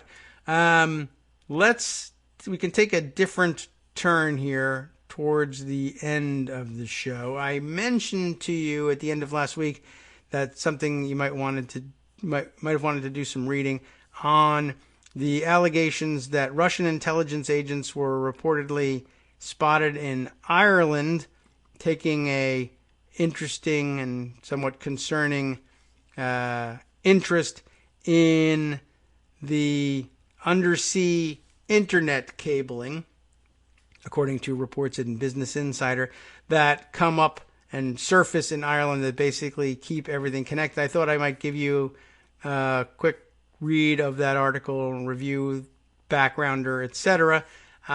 and then we'll throw in another strange espionage story just to kind of keep the espionage theme going here. Russian intelligence agents have been sent to Ireland, it's reported here, to make the precise locations of undersea cables connecting Europe to North America, and it's raising fears that they plan to tap or even cut them. The Sunday Times of London has reported. Irish security services believe that the agents were sent by Russia's foreign intelligence agency, the GRU, and are checking the fiber optic cables for weak points, the Times also reported, citing police and military sources. They were seen monitoring Dublin port, which prompted the country to ramp up security at a number of landing sites along the Irish coast, the Times reported. It's unclear where else the agents have been. The vast network of transatlantic cables that run under the world's oceans power the internet, texts, calls, and global financial transactions. About 97% of all intercontinental data is transferred through these cables, according to the Asia-Pacific Economic Cooperation Forum. Ireland is an ideal location for these undersea maps, given its proximity to North America and Europe. In 2015, Irish telecommunications company Aquacomms set up a $300 million cable to connect the U.S. to Dublin and on to London and European continent, the Irish Examiner reported. Irish police and military sources suspect the GRU is using Ireland as an operations base to gather intelligence on targets in the EU and the UK, the Times said. Another reason for the Russians' presence could be Dublin's place as one of Europe's largest tech hubs, which I guess is also related to their being at that end of the cable, as authorities suspect the agents could also be spying on large tech companies, according to the Times. Google, Airbnb, Facebook, and Twitter all have headquarters in the city. The country also presents itself as an ideal target to the Russians. Mark Galeotti, an expert on transnational crime and Russian security at the Royal United Service Institute think tank, told the Times, Ireland doesn't have a counterintelligence capability. It's a relatively soft target. Ireland is a major node for the global internet. It has large concentrations of tech companies, he said. This is the new battle space of the future. News of the Russian agents' arrival in Ireland has prompted concerns that Russia might ramp up its information warfare by cutting or tampering with the cables, which could disrupt global financial transactions or even take entire countries offline. John Cipher, a retired CIA officer in Moscow, told the Times that there's a high chance the agents are either spying or planning to cut communications. I think we hear from John Cipher a lot on Twitter these days. They may also wish to show their capability in order to threaten the West, he told a British newspaper. Our FBI has caught Russians trying to gain access to underwater cables, including the areas where they come into land. They are also seeking to gain physical access to routers and communications nodes, Cipher added. Western countries have long feared that Russia could cut undersea cables and interfere with the global economy and way of life. Air Chief Marshal Sir Stuart Peach, the UK's most senior military officer, said in December of 2017, "There's a new risk to our way of life, which is the vulnerability of the cables that crisscross the seabeds. Can you imagine a scenario where those cables are cut or disrupted, which would immediately and potentially catastrophically affect both our economy and other ways of living?" Russian ships were seen in 2018 in the vicinity of vital undersea fiber optic cables, further sparking speculation that the Kremlin was finding a new way to spy. What are these undersea cables? Well, I think it's pretty self-explanatory, but let's get a little info here. More than 300 undersea cables, which run a total of 550,000 miles, keep the internet running around the world. Most lines are owned by private telecommunications companies, including tech companies like Google and Microsoft. Their locations, which have been built up over the decades, can be easily identified on public maps. Despite their importance, little is being done to guard and protect these deep-sea cables. Cybersecurity experts told Business Insider's Jim Edwards in 2018 that it's only a matter of time, just like coronavirus, before hackers can access these cables and entire countries can be taken offline. Interesting thought. And in keeping with the theme and rolling a little further back in Pocket, I grabbed and never shared this story which is a follow-up to something I think we have mentioned in the past. BuzzFeed News doing a more in-depth look at this, how Saudi Arabia infiltrated Twitter. I think some of this story you'll find familiar, but this new round of reporting seemed perhaps of some interest. Alex Kantrowitz, the BuzzFeed reporter responsible for this February 19th piece, that's how long we've been waiting on it, Ali Al-Zabara was panicked. His heart raced as he drove home from Twitter's San Francisco headquarters in the early evening of December 2nd, 2015. This whole story goes back a ways. He needed to leave the country, and quickly. Earlier that day, Twitter's management accused the unassuming 32-year-old of accessing thousands of user profiles without authorization to pass their identifying information, including phone numbers and IP addresses, reportedly to Badr al-Asakir, the head of the Saudi Crown Prince MBS, Mohammed bin Salman's charity and private office. When the conversation concluded, management seized what did we decide on? Al-Zabara's laptop, put him on administrative leave, and escorted him out of the building. Arriving home at San Bruno's Acapella Apartments, a complex so close to San Francisco International Airport he could hear planes fly overhead. You don't have to be that close to hear them. But Al-Zabara planned his escape. At 5:17 p.m., he called a handler, identified as Associate 1 in the FBI complaint, who arrived in a white SUV 2 hours later. Driving around Al-Zabara's neighborhood, the two men called Foreign Official 1 and Al-Asakir, according to the Washington Post, at 7:20 p.m. and again at 7:22 and 7:31. They then called Dr. Faisal al-Sudairi, the Saudi Consul General in Los Angeles, at 8:30 p.m., 8:38, and 9:26. Shortly after midnight, the Consul General called Al-Zabara back and spoke with him for 3 minutes. Early the next morning, Al-Zabara, his wife, and daughter boarded a plane for Saudi Arabia. From May 2015 until he was exposed that December, Al-Zabara spied for the Saudi Arabian government inside Twitter. A criminal complaint from the FBI alleges, unless explicitly attributed to other sources, it says parenthetically, the details and allegations that follow are taken from the FBI's criminal complaint. Al-Zabara and Ahmad Abouamo, a colleague on Twitter's global media team, regularly accessed and delivered information that could have led Saudi intelligence to identify anonymous dissidents. While news of the allegations against them has been public since November of 2019, the extent of their roles and abilities inside the company have never previously been reported. Al-Zabara, Abouamo, and Al-Asakir did not respond to requests for comment. Though Al-Zabara fled, he and Abouamo, who remained in the U.S., are currently indicted in the United States federal courts on charges of acting as undeclared agents of the Saudi government. No matter the verdict, the case has exposed tech companies' vulnerability to attempted foreign infiltration. One well-placed employee can potentially do extensive damage.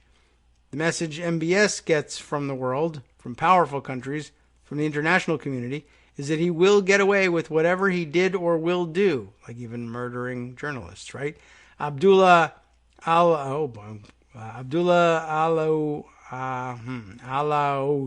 let's say, Alaoud, like Alamode, but Alaoud. Abdullah Alaoud, a legal scholar at Georgetown University, whose father is imprisoned in Saudi Arabia, be careful, told BuzzFeed News, because he has money, he can control the process of oil. Therefore, everybody will go back to business as usual. Ali Al-Zabara's disappearance didn't cause a stir inside Twitter. One day, the general counsel came to me and said, there was this crazy thing that happened. They're out of the company. You can never talk about it, a former Twitter executive told BuzzFeed News. Inside, it was a total nothing. Total non-thing, as he says. I'm sorry. No one in the rank and file who had ever heard of it. No one in the rank and file. Yeah. It was a non-issue. Had Twitter's employees been looking, they would have seen little turbulence on the surface. Al-Zabara, a good-natured, diligent employee, joined Twitter in August of 2013. He initially came to the U.S. in 2005 on a scholarship from Saudi Arabia, where he's a citizen, and earned degrees in computer science at various U.S. universities, according to the FBI complaint. At Twitter, Al-Zabara was a site reliability engineer, or SRE, tasked with keeping the site up and given extensive access to do so. He joined the company at a momentous time, right as the service was growing rapidly outside the United States and emerging as a political force worldwide. I worked with him quite a bit, one former Twitter SRE said. He was a nice guy. I got along with him. He was helpful. He helped solve problems like everybody else. While there, Al-Zabara met Abu Ammo, who joined the company in November of 2013. Abu Ammo, a gregarious and charismatic operator, joined Twitter just days before the platform's initial public offering. He landed on its global media team and was responsible for growing usage in the Middle East. Abu Ammo spent his days speaking and socializing with prominent figures in the Middle East in news, government, sports, TV, and music, enticing them to post on the site more often. Sources on the media team told BuzzFeed News he was their Twitter concierge. But in addition to his regular job, Abu Ammo allegedly had a second task, being a mole for the Kingdom of Saudi Arabia. Abu Ammo's seduction by the Saudi government began innocuously with a verification request. In April 2014, according to the FBI complaint, a public relations firm representing the Saudi embassy asked Abu Ammo to verify an account belonging to a Saudi news personality whom the FBI complaint did not name. This request for a blue checkmark opened the door to a working relationship with the country's government. All evil begins with a verification request, one of Abu Ammo's former colleagues at Twitter joked. After the initial exchange, a representative from a U.S. Saudi Arabian business council in Virginia asked Abu Ammo to set up a tour at Twitter headquarters. The tour, supposedly for entrepreneurs, reportedly included Badr al-Asakir, who we mentioned before, an official working for the Crown Prince Mohammed, and who was then in the middle of a fast ascent to power. Abu Ammo and al-Asakir met in London a few months later, according to the complaint. At the meeting, al-Asakir gave Abu Ammo a Hublot Unico Big Bang King Gold ceramic watch. What the hell is that? I mean, I'm sure a luxury item I know nothing about, but that might as well just be spy code at this point, or a football audible. Hublot Unico Big Bang King Gold ceramic watch. Omaha Hut. Okay. The watch was expensive. In January of 2015, Abu Ammo tried to sell it on Craigslist, claiming it was worth $35,000, but that he'd take $20,000. Okay. Abu Ammo was eager to please and had a taste for money. A counterpart at a rival company who knew him told BuzzFeed News, "I think it was an extremely cash-based relationship," he said.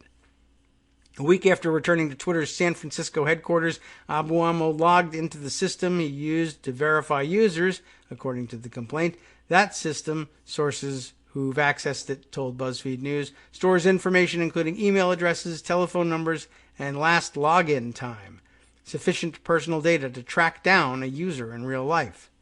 Accessing two Saudi dissidents' information, one a prominent critic with more than 1 million followers, the other an impersonator of a Saudi royal family member, Abu Ammo allegedly passed the information to al-Asakir.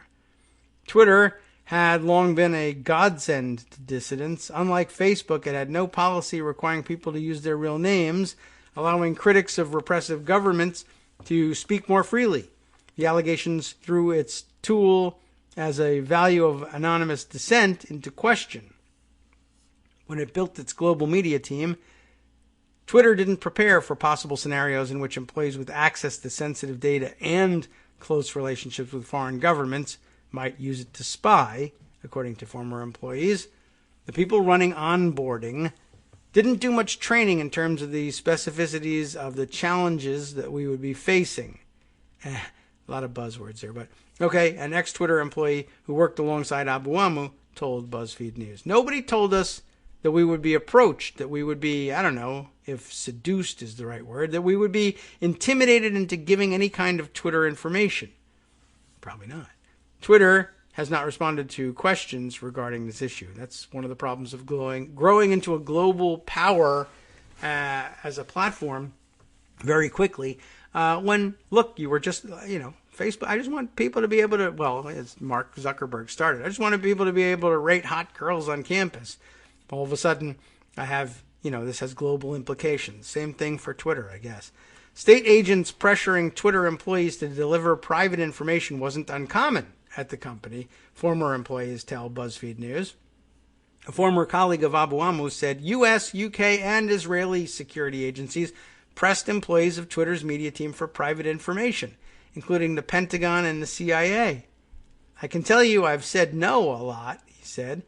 A spokesperson for the Pentagon declined to comment. CIA did the same.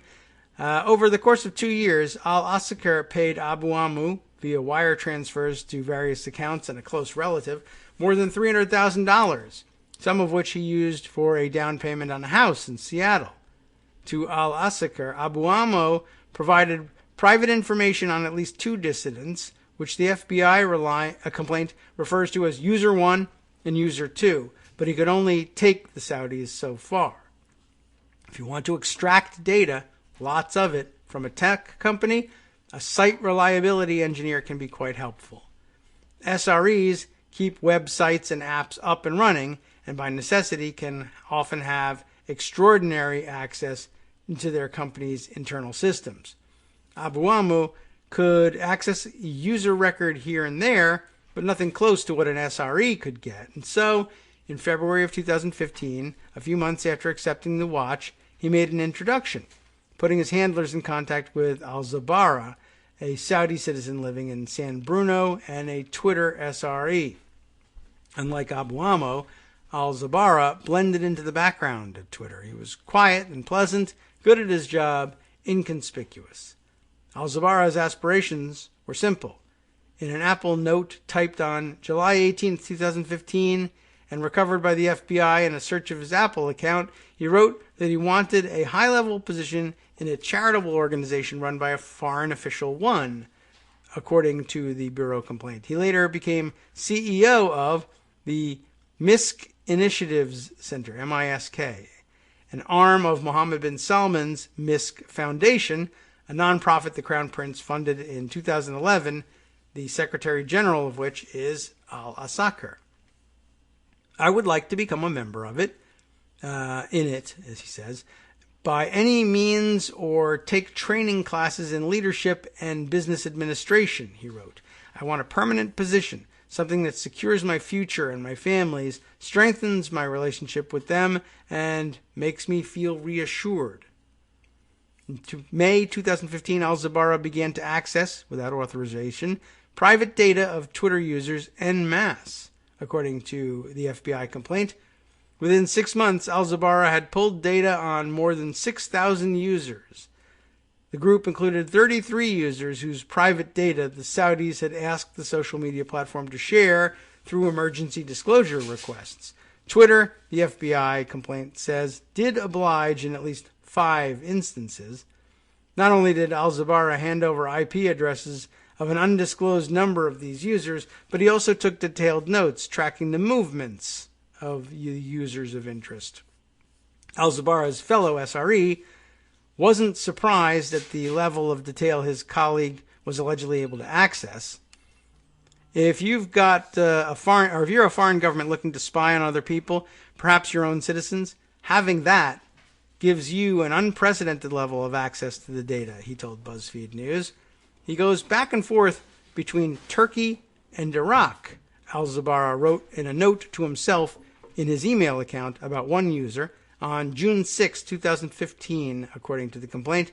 He's in Turkey and has a friend or something, and they use the same Michigan State University account.